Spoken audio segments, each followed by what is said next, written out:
C'est très facile d'arrêter une trottinette. Mais comment on fait pour freiner un train? Ma bagarre. Oh non, Jérémy!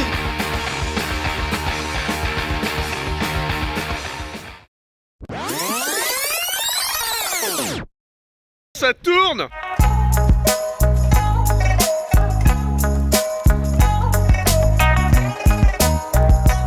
Deux principes régissent l'exploitation ferroviaire. L'arrêt est l'état le plus sécuritaire du train et tout doit être mis en œuvre pour que le train puisse s'arrêter dans n'importe quelle situation. Putain, il y a pas mal de soleil aujourd'hui. Le train est équipé de 3 moyens de freinage différents. Tout d'abord, le freinage de service permet de faire ralentir le train de sa vitesse maximale à une vitesse relativement lente et permet d'arrêter le train. Puis, le frein d'immobilisation prend le relais. Enfin, le freinage d'urgence est utilisé dans une situation potentiellement dangereuse et lorsque le train doit s'arrêter le plus rapidement possible.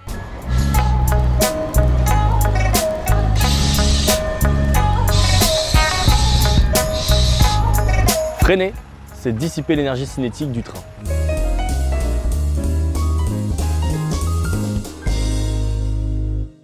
Mais l'énergie cinétique, qu'est-ce que c'est?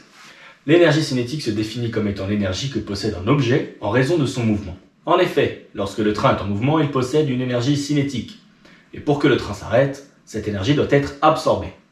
C'est le principe du freinage. Mais cela ne se fait pas instantanément. L'énergie cinétique dépend de la masse et de la vitesse de l'objet. Autrement dit, plus on est lourd et plus on va vite, plus l'énergie cinétique est élevée. Et donc, plus il faudra une longue distance au train pour s'arrêter. Prenons un exemple. Si je lâche le stylo avec une certaine vitesse, l'énergie cinétique est absorbée par le carton. Mais si je lâche cette bouteille d'eau qui est plus lourde que le stylo avec une vitesse initiale plus élevée, le carton se rompt.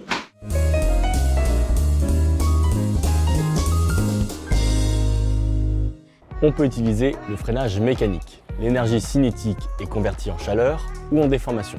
Les deux systèmes les plus utilisés sont le frein à disque et le frein à semelle. Dans un freinage à semelle, celle-ci vient directement frotter la table de roulement, qui est la partie de la roue en contact avec le rail. Et dans un freinage à disque, des plaquettes viennent appuyer sur des disques qui peuvent être soit sur la roue, soit sur l'essieu. Le freinage mécanique est très fiable et très efficace à basse vitesse. En revanche, il crée énormément d'usure de pièces.